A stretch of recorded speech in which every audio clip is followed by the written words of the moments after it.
días. Es un placer presentar a las invitadas de nuestra primera mesa, Lévi-Strauss, Parentesco, Género y Transformaciones.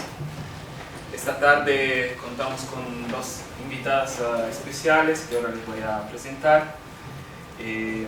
La primera es Luisa Elvira Belaunde, que muchos de ustedes ya conocen. Luisa actualmente es profesora en el programa de posgrado en Antropología Social al Museo Nacional de la Universidad Federal de Río de Janeiro y de la especialidad de Antropología de la Universidad Nacional Mayor de San Marcos. A veces se falla en algo, me corrijo. Ha publicado varios libros que muchos de ustedes conocen y seguramente han subrayado en la biblioteca muchas veces.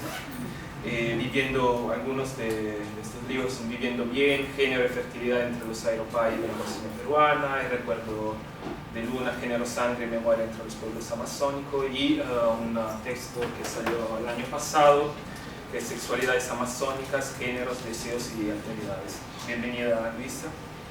Y presento también a Marcela Coelho de Souza, profesora del Departamento de Antropología de la Universidad de Brasilia desde el 2006.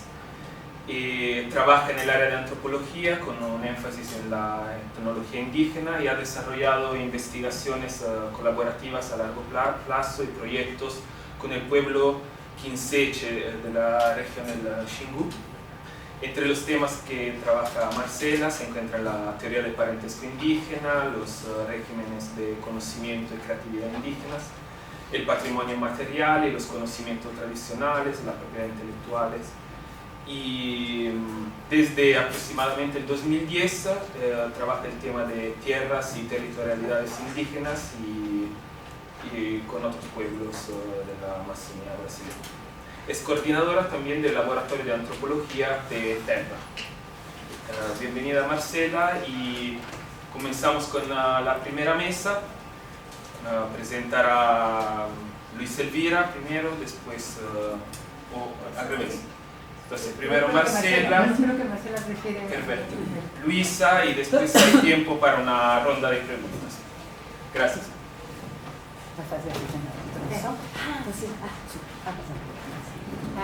Bueno,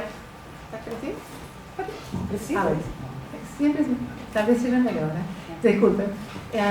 Bueno, Marcela y yo voy a hacer una pequeña presentación en español conjunta, decir que para nosotras dos es un gran honor y una alegría estar aquí, porque Marcela y yo pertenecemos a la misma casa, una casa que se quemó después del Museo Nacional, y las dos entramos a esa casa de manera diferente, Marcela como alumna y yo como profesora, pero las dos hacemos parte de esa casa, que es una casa en el sentido levi-straussiano, es decir, un lugar de parentesco cognático. Y bueno, cuando se quemó la casa, sobrevivieron algunas cosas, y una de las cosas que sobrevivió fue la jaulita del papagayo que se encontraba en el patio interior. Ese papagayo, cuando Lévi-Strauss visitó el Museo Nacional, pues interrumpía las clases del maestro y para él era una lata, pero la jaulita ya libre del papagayo ya se había muerto, sobrevivió, y también sobrevivieron todos los árboles de nuestro patio interior. Entonces, para nosotros como miembros de la Casa del Museo Nacional es una felicidad estar aquí con ustedes para homenajear a Claude Lévi-Strauss.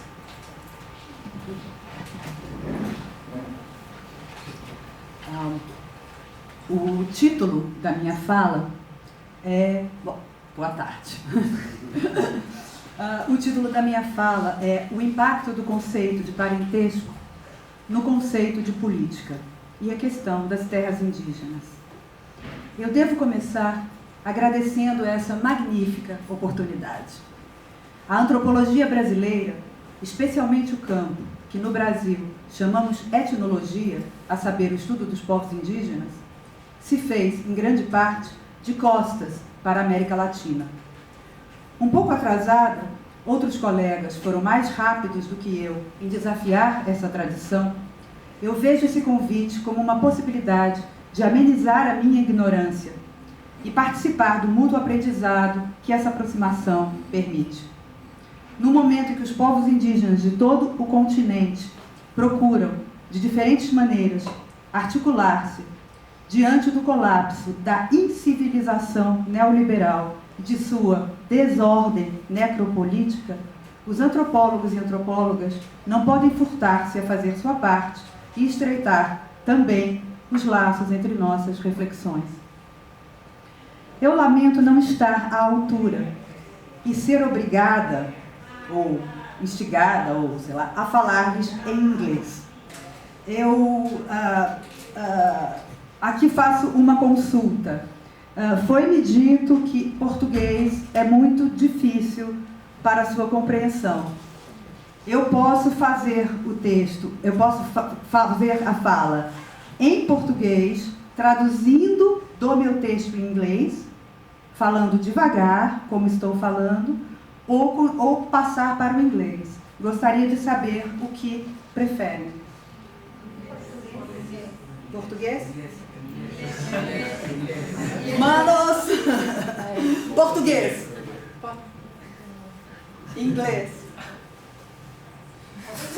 Mas hay algunos que no levantaron la mano. Outros é diferente. Eu proponho uma... Há pessoas que não compreendem inglês em absoluto? Nada? Porque proponho uma conciliação. Falo hoje em inglês e amanhã em português. Pode ser? Ok. Tá. Eu prometo que na próxima vez eu faço o meu dever de casa. Minha intenção era traduzir os textos no espanhol e submetê-los à minha horrível pronúncia. Mas não foi possível. Então, da próxima vez, falo em espanhol. Eu quero também registrar a alegria de partilhar essa mesa com Luiz Elvira. Contemporâneas, mas vindas de tradições diferentes, nossas trajetórias intelectuais me parecem um exemplo de como perspectivas distintas podem convergir sem perder suas diferenças e apoiando-se nelas possam continuar gerando futuros. É também com os olhos no futuro que eu falarei, hoje e amanhã, menos sobre Lévi-Strauss do que, espero, com Lévi-Strauss. Entendo que a atualidade de uma obra é inseparável de suas atualizações, isto é, do modo como esta obra é feita funcionar em novos e diferentes contextos e agenciamentos intelectuais e políticos. Nesse sentido, o desafio que venho me colocando nos últimos anos é o de tentar desdobrar, a partir, sobretudo, da reconfiguração do parentesco como aliança e reciprocidade que encontramos com todas as tensões e desenvolvimentos internos à obra levi-straussiana, das estruturas elementares às mitológicas, é tentar desdobrar uma reflexão sobre as implicações políticas dessa reconfiguração do parentesco como aliança. Na fala de hoje, tento apresentar, resumidamente, o cerne do argumento. Amanhã, espero poder explorar alguns fundamentos e implicações. Passo ao inglês. I intend here to explore the figurines of politics implied but not always made explicit in the studies of Amazonian kinship at the turn of the century and in part of its conceptual heritage today. I will take a detour, which is also a return, through land, the double twin of both kinship and politics. My proposition and my justification concern the relative invisibility of land, obfuscated by property, an invisibility that blinds us to the politics of kinship and, of course, affinity as practiced by indigenous peoples. For instance, the Quincejo of Central Brazil, whose fight against genocide will be my inspiration. In 1976, it was still possible to write, talking about the study of Amazonian indigenous societies, that, as most of us have noted, land is unlimited in lowland South America. As did Joanna Overing in a piece, The Call for a Symposium at the Congress of Americanists in Paris, that became, for my generation at least, one of the foundational texts of modern Amazonian ethnography. Tá compreensível? Now, just think twice. Land as unlimited. Looks like paradise indeed. Especially this land, Copacabana Beach, before European invasion, for instance. For all its glorious history and glamorous decadence, Copacabana is still contested territory. It was evoked by a judge of the Supreme Court in the context of a debate on indigenous constitutional rights on land. Arguing in favor of a criminal thesis that limits these rights to peoples who were actually occupying their lands at the date of the promulgation of the Constitution in 1988, the judge asked, without such a temporal parameter, the marco temporal, what would stop the Indians from claiming back Copacabana? My reply to the judge is, nothing should, if they were able to demonstrate that their life as indigenous persons and as an indigenous people is constitutively dependent on their being in, or better, with this land, that they belong to it more than it belongs to them. My answer to the judge does not do much more than extend an important ethnographic discovery in Amazonian anthropology about 30 years ago. I mean by that one of these moments when understanding what has been observed or lived comes through a decisive revelatory shift in our previous understandings. The discovery I have in mind is in Peter Gau's description of kinship as history for the Ine. In a book of Mixed Blood, published in 1989, that is one of the most inspiring and innovative ethnographies I've ever read. I would add that land in indigenous Amazonia is an aspect of kinship thus understood, and I think this is already implicit in Peter Gau's book.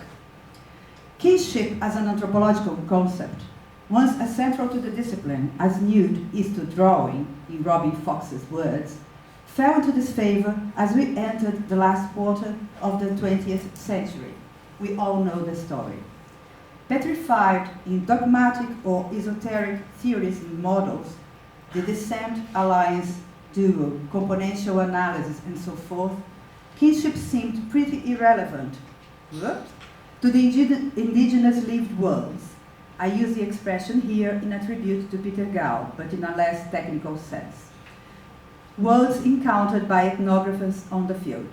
And so, the studies of Amazonian kinship, conducted in the 80s and 90s, especially those produced as part of a collective project directed by Viveiros de Castro at the National Museum in Rio, were destined to a certain obscurity, occupied as we were in trying to renew Levi-Straussian alliance theory in the light of new ethnography.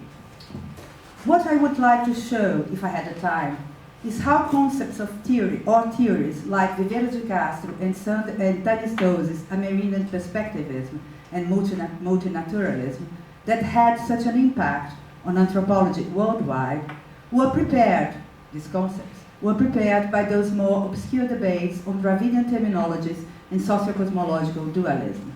The demonstration would require a much longer exposition, I'm afraid.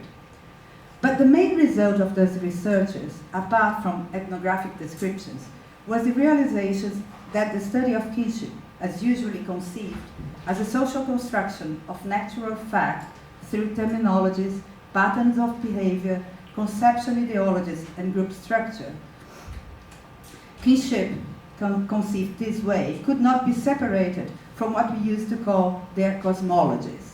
This is most clearly seen in Viveiros de Castro's notion of potential affinity, a concept that opens the kinship system to the general flow of analogies that provide the differentiations and identifications we use to describe a social organization. We could think of kinship as an object in perpetual dissolution. It is almost impossible to bypass it in our descriptions of indigenous societies. But if we follow indigenous practices, we often feel forced to explode the concept, to include auxiliary spirits or cultivated plants, for instance. Once the metaphorical extension solution is rejected, kinship is seen to be everywhere, and it's hard not to feel as if we had found once again one of those kinship societies that were supposedly invented by evolutionists, in contrast to the civilizations of the state, contract, and of course, territory. And here is the detour. If the great divide between blood and territory has been difficult to shake from our anthropological imagination, it is, this is my claim, because our images of territory have made invisible indigenous relationships with land. The meanings of these words, land or territory, are much contested, and my intention is to draw a contrast, not to regulate vocabulary. What I mean by territory refers to bounded expanses of land that may appear both as the object of property and the basis of sovereignty. This is the result of the long work of abstraction that, in Europe, simplified the multiple, complex, superposed relationships characteristic of medieval property, generating a modern notion of territory. The Italian law historian Paolo Grossi describes this as a move from an objective point of reference, the materiality of the land and its uses, to a subjective one, the unit of the land as an emanation of a dominating and unitary subject, as an aspect of his sovereignty. From here, it is easy to see how we got to this strange idea that peoples and territories should be coupled in one-to-one relationships. This coupling had to be accepted to a certain point by indigenous peoples if they wanted to obtain the rights to the lands they claim. This process were investigated and analyzed by anthropologists like João Pacheco de Oliveira in Brazil under the concept of territorialization. But of course, while territorialization is happening, other things are happening too. To the despair of both enemies and allies, indigenous lands seem to be frequently moving, dividing, and reuniting, as much as the people themselves. Their land is not natal land, and has nothing to do with the blood and soil ideologies we know too well. My own sensibility to this was motivated by my 15 years experience with the Quinceaños of Central Brazil, formerly known as the Suiá, studied by Anthony Seeger. They are a G-speaking people. This is a linguistic family whose speakers are traditional inhabitants of Central Brazilian savannas, or Cerrado. A people that has been on the move for the last 4 centuries and claim to know nothing about their origins or natal land, but whose life depends, nevertheless, on connections to specific places in the upper Xingu River region. These connections are, in fact, to a host of animals and spirits, inhabiting particular spots, or forming a web of diplomatic relationships the Quinceaños call our land. The total map of such land, however, changes in time and differs according to the point of view of different Quinceaños families. This is a moving web, perceived as such by the Quinceaños.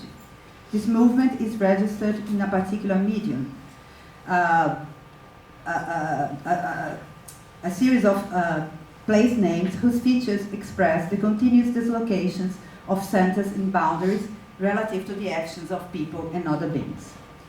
People and land are thus decomposed and recomposed in social life, and I believe the key to understand how rests in the idea of kinship, not as a field of study or a dimension of society, but as a political relation and mode of action.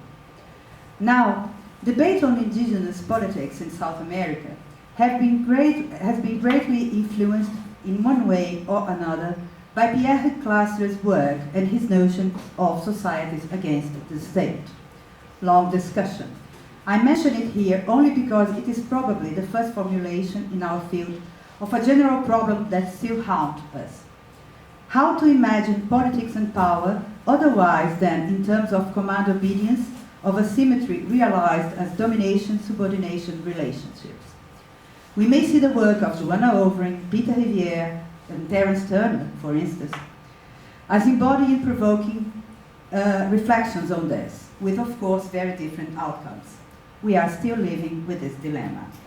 My bet is on kinship seen as alliance, and alliance conceptualized as an exchange of perspectives. I am following Viveiros de Castro here. Affinity as a relation, a connecting difference between relations. As when two women, for instance, are related by their different relations to a third term. Viveiros' phrasing takes men as reference. The shift is obviously motivated. For these women, they can say, what is a brother to you is a husband to me, and that difference is what makes our connection. I believe the structure of this triadic relationship is common to all kinship relations. They are all triadic. They are all made of comparisons. There is of analogy and the blocking of analogy. For what else is implied in Lévi-Strauss's atom of kinship than the idea that, instead of a system of dyadic relationships between persons duly defined, what we have are relations between relations. As you see, as a good Lévi-Straussian, I am still fighting Radcliffe Brown. What is important to me here is that kinship is seen this way may free our thinking from the figure of the individual as a subject that is or sees himself as the cause of his own action, a subject that rests on an independency that cannot dispense with someone else's dependency. The split of person and agent, cause and action, is perhaps one of the most subtle and crucial conceptual moves we find in The Gender of the Gift by Mary Strathern, 1988. It allows us to think interdependency not as symmetry or simple reciprocity. This is because an agent who acts with another person in mind is no more of a subject than the person he has in mind. He is, however, the pivot between two different relationships. In Mary Strathern's not very clear words. Two relationships are involved, with the agent as a pivot. They form, we might say, an analogous pair. This follows from the fact that, as a person, the agent is always socially distinct from the cause of his actions.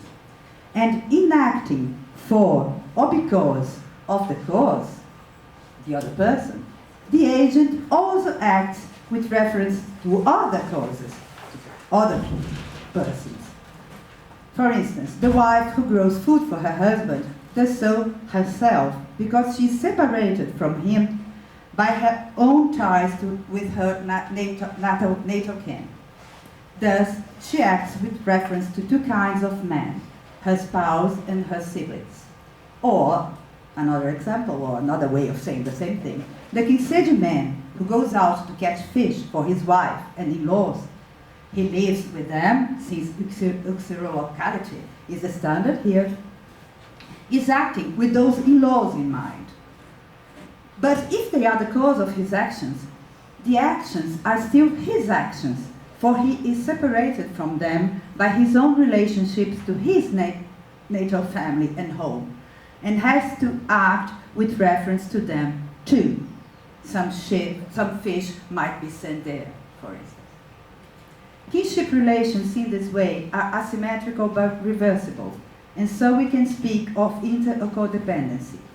But notice that this kinship is less a system of categories and pattern behavior than a mode of action. It rests on performance. Kinship could then be defined as acting having other people in mind. This definition seems to me a good rephrasing of Marshall Saling's mutuality of being.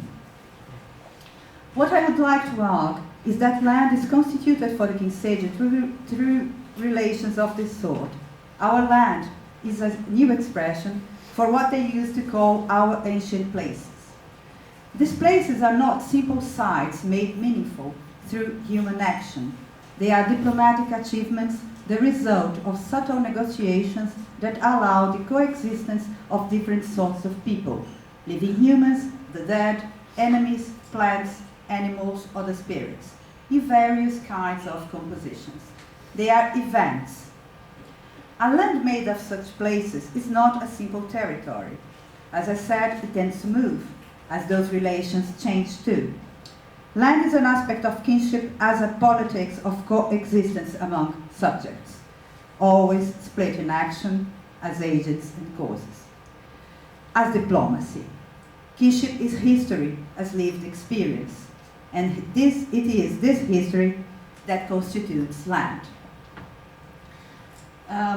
Michael Ash, who works with First Nations peoples in Canada, published in 2005, sorry, an interesting article in which he argues that Lévi-Strauss's elementary structures provides a counter-hegemonic alternative to conventional narratives regarding indigenous peoples and land. His argument is that Lévi-Strauss's treatise on the origins of society advances the proposition that, for societies to exist, it is necessary for self and other to join in a common project in which it is essential for both to respect and maintain each other's distinctiveness and autonomy. I am myself less interested in narratives of origin than in his reconceptualization of kinship and society. Not only the elementary structures, but the mythical transformations. I lost mine, okay. But in any case, it is this idea of connection made through difference that I see as the main import of Lévi-Strauss's oeuvre. I hope to talk more about that tomorrow. Gracias.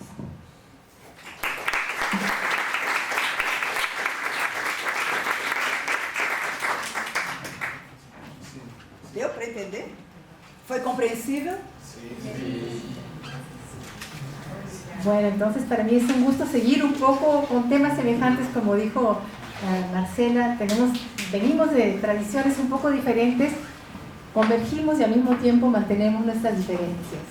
Entonces, cuando no sabía qué tema escoger realmente para hoy, y sucedió que hace 2 semanas los Aidopine, el pueblo secoya, como se les conoce aquí en el Perú, me llamaron para que los ayudara a continuar con un periodo de expansión de sus tierras.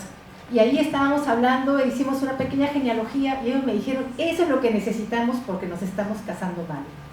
Porque lo que sucede es que la terminología de parentesco Aidopine tiene lo que se llama una ecuación Omaha, que hace que los términos son realmente intraducibles al castellano, ¿no? Sobre todo la noción de primo, de tío, que siempre son difíciles de traducir al castellano. En el caso de un pueblo que tiene una terminología con una ecuación de tipo Omaha, es aún más difícil. Entonces decidí, bueno, voy a hablar sobre eso y voy a desenterrar, voy a necesitar a alguien que me ayude, voy a desenterrar algo que realmente nunca lo he mostrado en público porque está directamente de mi tesis de doctorado de 1992 y que tiene que ver con muchas de las cosas que ha hecho Marcela y con también el trabajo que ha hecho Marcela, que ella, los Kitsedi es justamente un pueblo de la familia lingüística Ye, que también tiene una terminología con una ecuación de tipo Omaha.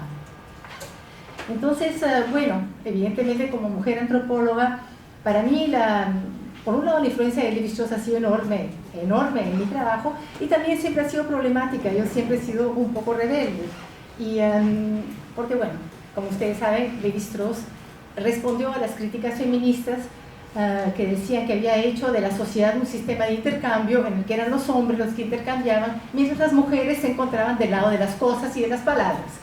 O sea, las mujeres eran peones de los intercambios masculinos. Bueno, Lévi-Strauss respondió a esta crítica feminista diciendo, bueno, pero el sistema conceptual, que es lo que él estaba pensando, funcionaría perfectamente bien también si fuesen las mujeres las que circulasen a los hombres. Y bueno, ante esa respuesta yo creo que la impresión causada ha sido diferente, y ya creo que han habido varias tendencias, ¿no? Yo creo que me parece interesante que las respuestas, a mi parecer, al mismo tiempo más rebeldes y extrañamente me parecen más lévi-straussianas, han venido de fuera de Francia, principalmente del mundo anglosajón y ahora creo que en el Brasil, y bueno, esperemos que también en Perú, en Colombia, en otros lugares. Una de las primeras respuestas viene de Shirley Ortner, quien en los años 70 escribe ese famoso artículo ¿Es la mujer al hombre como la naturaleza de la cultura?, que realmente es un artículo de total inspiración levi-straussiana, porque ella recupera la ecuación canónica levi-straussiana desarrollada principalmente en las mitológicas para, por un lado, se podría decir, reproducir esta noción que la mujer sería universalmente dominada, que como ustedes saben era uno de los temas fundamentales del feminismo de los años 70, pero al mismo tiempo también matizarla, porque como ella dice, a partir de su investigación, bueno, pareciera que más bien universalmente las mujeres son más próximas de la naturaleza que de la cultura. Este artículo me parece es fundamental, no solo por el contenido, sino principalmente por las reacciones que desarrolló. Entonces, hasta cierto punto, Levi-Strauss ha participado plenamente en los estudios de género, pero a contrapelo, porque ha sido casi como que respondiéndole a Levi-Strauss que se han desarrollado, me parece, opciones fascinantes. Y ahí vinieron en los años 80 3 artículos que a mi parecer son absolutamente fundamentales para todo estudio de antropología. Gayle Rubin, The Traffic of Women, en el cual ella va a deshacer, se podría decir, los prejuicios teóricos que se encuentran en el marxismo, en el psicoanálisis de Freud y en el caso de Levi-Strauss. Es un artículo excelente. Marilyn Strathern, que le responde directamente a Shirley Ortner, diciéndole no nature, no culture, y ella demuestra que en el caso de la gente de Mount Hagen, de Papúa Nueva Guinea, estos conceptos simplemente no existen, no corresponden, son intraducibles, otra vez más. Y Joanna Overing, The Catch-22 in the Study of Gender, que es un estudio de los Piaroa, en el cual él va a mostrar que más que haber hombres y mujeres subordinados, categorías universales, lo que hay son relaciones mutuas en que lo femenino y lo masculino se va forjando. Entonces, especialmente Marilyn Strathern y Joanna Overing, ellas van a desarrollar o van a optar por la opción relacional, que es justamente también lo que Marcela presentaba hoy, ¿no? Joanna ya va a decir que el mundo amerindio se constituye a partir de una mezcla difícil en la búsqueda apropiada de lo que es semejante y de lo que es diferente, y Marilyn Strathern en The Gender of the Gift, que fue escrito y publicado en 1988 en Inglaterra, va a mostrar que el género no se trata para nada de hombres y mujeres, sino de relaciones generificantes, es decir, relaciones de diferencia entre same sex y other sex. O sea, el género se vuelve una cuestión de relaciones, que, como Eduardo Viveiros y Castro va a notar después, realmente es el tema levi-straussiano por excelencia. Entonces, hasta cierto punto es como que Marilyn Strathern, siendo inglesa y probablemente sin quererlo, es probablemente la mejor heredera de Levi-Strauss, ¿no? Porque las dos escapan de una fijación de los términos, ¿no? Eduardo Viveiros de Castro escribió un artículo fundamental en 1991 que se llama El problema de la afinidad en la Amazonía. Fue un artículo que cuando yo estaba escribiendo mi tesis de doctorado con los Indopine, Joanna Overing me hizo leer, ¿no? Me dijo, vas a leer ese artículo, y para mí fue muy importante realmente. En ese artículo, Eduardo primero hace una revisión del desarrollo de los estudios de parentesco a partir justamente de la influencia de las estructuras elementales de parentesco de Levi-Strauss, ¿no? Mostrando que realmente el propio Levi-Strauss en ese libro, ¿no? En las estructuras elementales de parentesco, habla un poco de los casos amazónicos, pero no mucho, porque no le interesan tanto, porque son casos de intercambios simétricos, y más le interesa justamente los casos Krau, Omaha, Carriera, todos los demás, que son más complejos y que corresponden mejor a su noción, a la noción que tenía en ese momento de que alianza iba junto con descendencia, es decir, que debían haber grupos de descendencia que intercambiaban a las mujeres, ¿no? Y lo que Eduardo muestra en ese artículo en 1991 es que realmente quienes trajeron de vuelta el tema del parentesco levi-straussiano hacia la Amazonía no fue Levi-Strauss, una cosa un poco indirecta, ¿no? Vino principalmente a través de Louis Dumont, que era un alumno de Levi-Strauss, pero que había ido al sur de la India, y justamente en el sur de la India, también como mencionó Marcela, desarrolló un estudio del parentesco entre los pueblos, de los dravidianos, digamos, mostrando, en este caso en particular, que más allá de cuestiones de descendencia, otras complicaciones, lo que era interesante es que no era tanto la consanguinidad la que era heredada, sino la afinidad. Es, como también mencionaba Marcela, entonces, por así decir, simplemente los hijos de dos cuñados serán cuñados entre sí, ¿no? Entonces, la afinidad es heredada de generación en generación. Esta noción desarrollada para el sur de la India es retomada por Peter Rivière, primeramente tentativamente en su estudio de los tríos y después por Joanna Overing otra vez, ¿no? Y realmente es Joanna Overing quien va a afincar esta idea de que a pesar de que no hay grupos de descendencia entre los grupos amazónicos, con variaciones, por supuesto, caracterizados por su supuesta amnesia genealógica, en que en la mayoría de los casos todas las personas de la generación más dos, es decir, de la generación de los abuelos, son llamados abuelos o ancianos, o sea, con el mismo término, y todos los nietos, la generación menos dos, son llamados nietos, o sea, hay una indiferenciación de estas dos generaciones, ¿no? Joanna Overing muestra que a pesar de eso, realmente lo que encontramos ahí es un sistema de reciprocidad basado en una herencia de la afinidad, o sea, hay, a través de Joanna, que ella no se decía levi-straussiana, extrañamente la teoría de la alianza entra de pleno en la Amazonía. Y lo interesante de Joanna es que, claro, ella también es la que escribe este artículo de Catch 22 en The Study of Gender.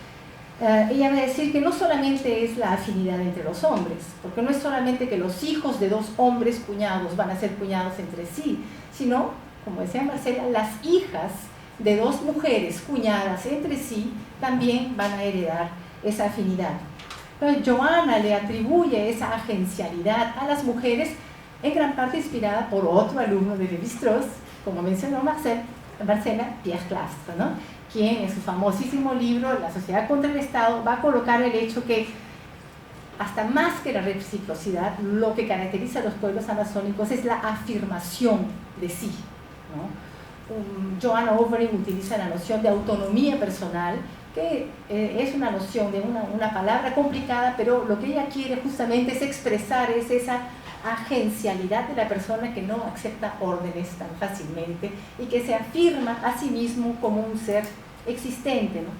Entonces, esta capacidad, digamos, o esa característica dravidiana del parentesco de los Piaroa viene junto con esta noción de autonomía, de afirmación de la persona, ¿no? También como dijo Marcela, ¿no?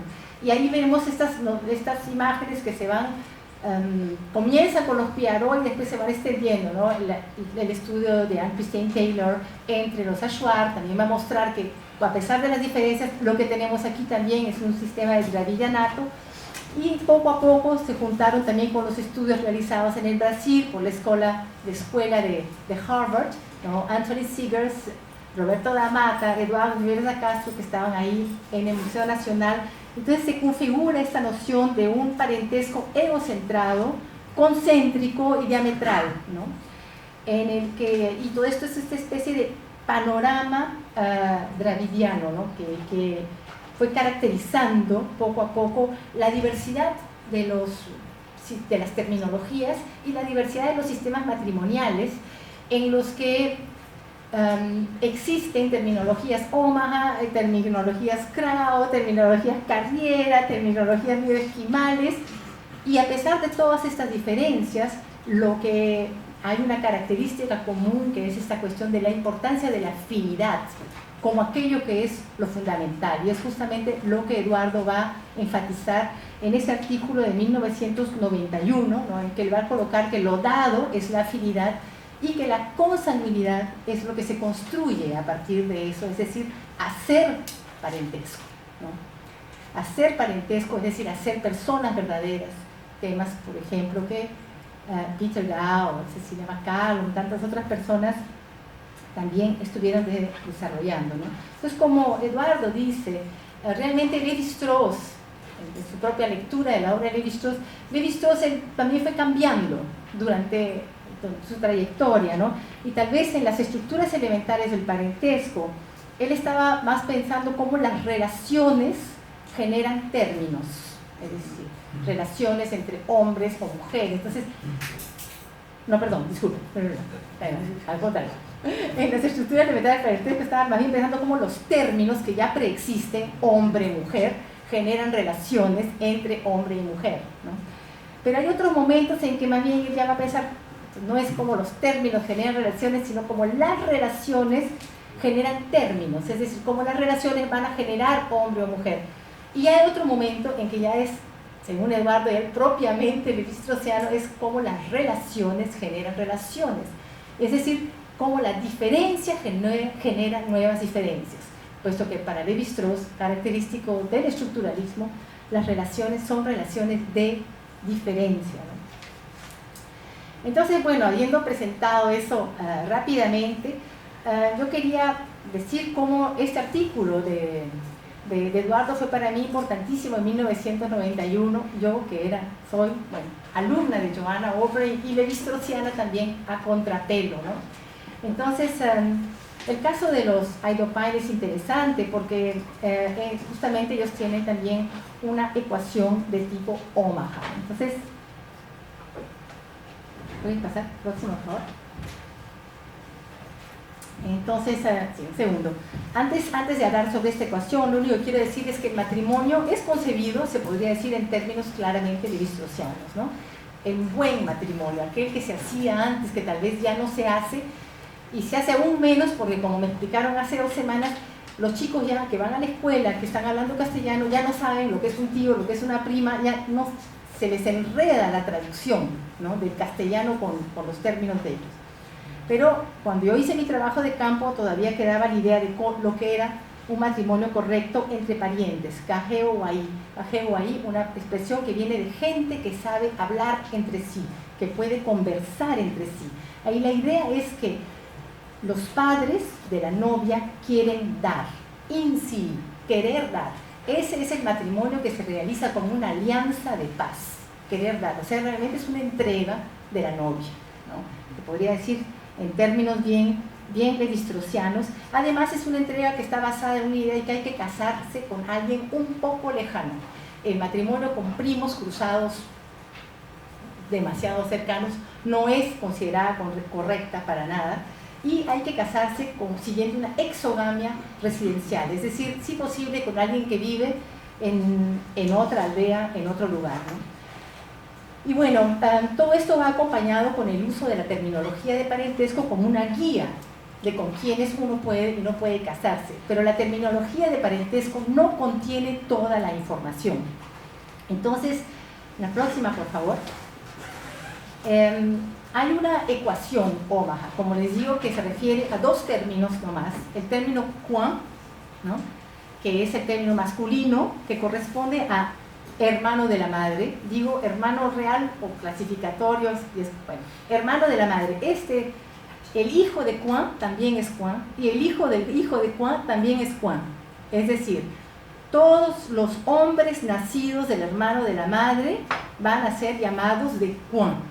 Ahora, ¿qué significa la palabra Juan? Ellos nunca me lo pudieron traducir, ¿no? Pero hay otra palabra también, que es la palabra Pököyogeo. Pököyogeo es hermana de la madre y también hija del hermano de la madre. Y la verdad, hija de cualquier hombre a quien se llama Juan, ¿no? Entonces, lo interesante entonces es que existe una cierta ambigüedad en estos términos, ¿no? Porque, por un lado, como digo ahí, el hijo de Juan es Juan, pero hay que tener cuidado, porque el padre o sea, uno podría decir entonces, todo hombre que es Juan es hijo de un Juan, pero no. Porque realmente el hermano de la madre es hijo del abuelo, o sea, el verdadero hermano de la madre es hijo del abuelo, porque todos los abuelos son semejantes. Entonces, pero hay una ambigüedad que se puede manejar. Ahora ya, Pököyogeo es muy ambigua, porque Pököyogeo puede referirse sea a la hermana de la madre o a la hija del hermano de la madre. Pero la hija del hermano de la madre es, la verdad, la hija de la cuñada de la madre. Es decir, la palabra Pököyogeo puede ser, sea de una consanguinidad entre 2 mujeres, o de una casi afinidad entre dos mujeres. Y es esa ambigüedad la que yo comprendí gracias a la lectura de ese artículo de Eduardo, que viene justamente de todo ese trabajo de traer a Lévi-Strauss hacia el mundo ameríndio. Entonces ahora ya muy brevemente les voy a mostrar cómo funciona, cómo yo pensé, o no sé, cómo funciona el parentesco, el matrimonio, ¿no? La idea es, primero, antes que nada, que el matrimonio es arreglado en 3 pares de conversaciones. Es decir, hay que conversar. O sea, no. ¿Y quién conversa? Conversa la madre de la novia con la madre del novio. La madre de la novia quiere entregar a su hija, ¿no? Y por eso es que es necesario que el ego no sea la novia ni el novio, sino que el ego sea la madre de la novia, ¿no? Entonces, ego es A. La madre de la novia le entrega a su hija a Pököyogeo, ¿ya? Entonces, lo interesante es que Pököyogeo es una palabra que los Aidopan sí traducen en castellano, y la traducen como parece mamá. ¿Y por qué parece mamá? Es porque es la mamá de mis hermanos menores, ¿no? Entonces, si una mujer le entrega a su hija a su Pököyogeo, es decir, que la novia se está casando con el hermano menor de la mamá. Entonces, visto desde esa perspectiva, este matrimonio es un matrimonio avuncular con el hermano menor de la madre. Entonces, a la siguiente imagen, por favor. Ahora, cuando pensamos en la otra pareja de conversación, que es constituida por el padre de la novia y el padre del novio, tenemos otra perspectiva, mucho como justamente Marcel estaba mostrando. O sea, el matrimonio es una cosa para las 2 madres que se reúnen y otra cosa para los 2 padres que se reúnen. Aquí tenemos el papá de la novia, que está en A, y el papá del novio. En este caso, el papá de la novia le entrega a su hija en matrimonio a un hombre a quien él llama de Juan, de hermano de la madre. Ahora, lo interesante es que el novio, como es hijo de Juan, también es Juan. Es decir, que en este caso, el papá de la novia le entrega a su hija a su Juan. Y eso quiere decir que la relación entre la niña, la novia, digamos, y el novio es una relación entre abuelo y nieta. Es decir, es un matrimonio entre generaciones alternadas.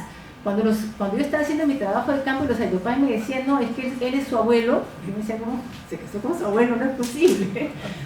Pero gracias al artículo de Eduardo y fue comprendiendo. Entonces, desde el punto de vista masculino de los 2 padres, el matrimonio correcto es un matrimonio entre generaciones alternadas. Y la próxima, por favor. Lo interesante es que hay una tercera pareja de conversación que está constituida por las 2 abuelas, que son más antiguas.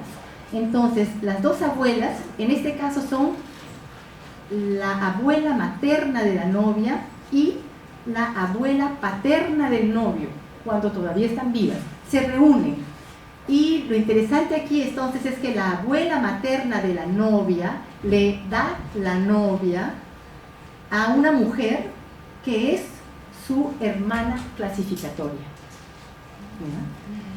¿Ya? Es su hermana clasificatoria. Entonces, en este caso, ¿ya?